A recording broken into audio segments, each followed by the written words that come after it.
Bonjour, bienvenue à l'écoute de notre émission Vers d'autres cieux. Je suis aujourd'hui en compagnie du pasteur Pierre Péchou. Bienvenue. Bonjour Oscar, chers auditeurs, bonjour. Alors Pierre Péchou, vous êtes aussi chroniqueur, radio évidemment et télé.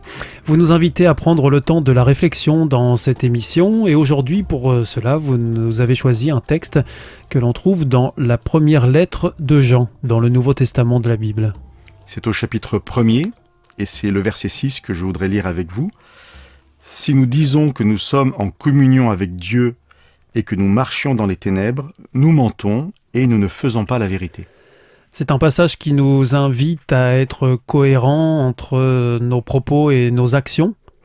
Oui, et qui nous invite à réfléchir si on est en cohérence. Parce qu'il y aura, nous allons le voir rapidement, 2 lectures peut-être au début du verset. Et une lecture qui pourrait laisser penser que la personne est consciente de cette incohérence et une autre lecture où, en fin de compte, la personne est tout à fait peut-être honnête dans sa démarche, mais ça ne fonctionne pas. Donc, en fait, si nous disons que nous sommes en communion avec lui, ben voilà, là, on peut mentir, en fait, faire croire aux gens qu'on est en communion avec Dieu. C'est tout ce que la Bible dénonce sous le nom de l'hypocrisie. On veut simplement paraître aux yeux des autres. Et ça, c'est le faire consciemment ? Je pense, c'est le faire consciemment. Et en fait, dans ces cas-là, ce verset nous dit, voilà, vous pouvez tromper les hommes, mais vous ne pouvez pas tromper Dieu et vous êtes dans les ténèbres. Alors, c'est pas en fait cette lecture-là qui m'intéresse vraiment, parce que je pense que chacun qui nous écoute, adulte, voilà, sait si ça le concerne en quelque sorte, et puis à lui d'arranger les choses, j'ai envie de dire. Par contre, on peut vraiment dire, moi je suis en communion avec Dieu, parce que je fais la volonté de Dieu, j'obéis à Dieu, et en même temps, ce texte nous dit, cette personne-là, très sincère, en fait, peut marcher dans les ténèbres en même temps, et dans ces cas-là, la sentence vient à la fin du verset, nous mentons et nous ne faisons pas la vérité. Mais là, c'est compliqué de réussir à analyser, identifier nos actions et de déterminer si nous sommes dans le vrai ou dans le faux. Alors, ça peut sembler compliqué et pourtant, je crois sincèrement que la Bible, et puis ne serait-ce que cette lettre de Jean, va nous donner des indications où ça sera relativement clair. Alors, ce qui est intéressant déjà dans ce verset aussi, avant justement d'aller dans le vif du sujet, j'ai envie de dire, pour savoir si on est en communion avec Dieu ou pas, c'est-à-dire est-ce qu'on marche dans les ténèbres ou pas, c'est que le verset finit en disant « Nous mentons et nous ne faisons pas la vérité ». Cette expression n'est pas très courante. Oui, qu'est-ce que ça veut dire faire la vérité ? Voilà. Être dans la vérité, on comprend bien, mais faire la vérité. Alors, je pense que de toute façon, on ne s'éloignera pas d'autres expressions connues, c'est-à-dire effectivement être dans la vérité, ou alors agir en accord avec la vérité, ou alors pratiquer la vérité. Tout ça, ça serait plus compréhensible pour nous. Néanmoins, Jean prend cette formule, nous ne faisons pas la vérité. Elle est intéressante parce que ça prend le contre-pied de ce que moi j'aurais envie de dire.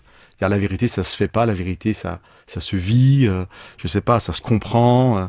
Mais voilà, faire la vérité, peut-être, effectivement, Jean nous pousse à être dans l'action. De toute façon, on peut savoir si vous êtes hypocrite ou pas, pratiquement que par les actes que vous allez faire. Vous pouvez même peut-être tromper les gens à travers les actes, mais au bout d'un moment, ça sera pas possible. Donc, qu'est-ce que vous faites, en fait ? Quels fruits portez-vous ? Ça, c'est vraiment une image biblique. Quels fruits portez-vous ? Quelles sont vos actions quotidiennes ?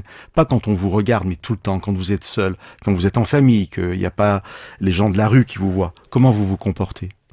Et en fin de compte, c'est cet agir, se faire la vérité, qui déterminera si on ment ou pas quand on dit qu'on est en communion avec Dieu. Et de façon très précise, je disais tout à l'heure que Jean allait nous donner une indication. Il dit qu'on peut marcher dans les ténèbres tout en faisant croire ou en croyant soi-même sincèrement être en communion avec Dieu. Et au chapitre suivant, c'est-à-dire au chapitre 2 et au verset 9, voilà ce qu'écrit Jean. Celui qui dit, donc on est dans le même thème, être dans la lumière tout en détestant son frère, eh bien celui-là est encore dans les ténèbres. Et alors, est-ce qu'on peut s'arrêter sur la notion de ténèbres ? Qu'est-ce que c'est être dans les ténèbres ? C'est détester son frère, c'est ça ? Eh bien en fait voilà, on va essayer de comprendre à travers justement encore un agir. Et on peut sincèrement dire, moi je suis dans la lumière, je suis avec Dieu, c'est moi qui ai le vrai Dieu, qui ai le vrai comportement. Mais Jean dit, attendez, c'est très simple. Vous détestez celui qui est en face de vous ? Vous ne supportez pas l'autre ? Eh bien voilà, c'est simple, vous n'êtes pas dans la lumière. Vous pouvez croire l'être. On vous a peut-être fait croire que vous étiez un bon disciple, vous étiez vraiment soumis à Dieu parce que vous suivez tel enseignement ou telle doctrine. Mais c'est très simple, dit Jean. Vous aimez l'autre? Non? Ben dans ces cas-là, vous n'êtes pas dans la lumière. Alors c'est radical, hein, mais c'est une très belle radicalité, je trouve. C'est donc une invitation à l'honnêteté, je pense. Peut-être ça concerne chacun. On se pose un moment.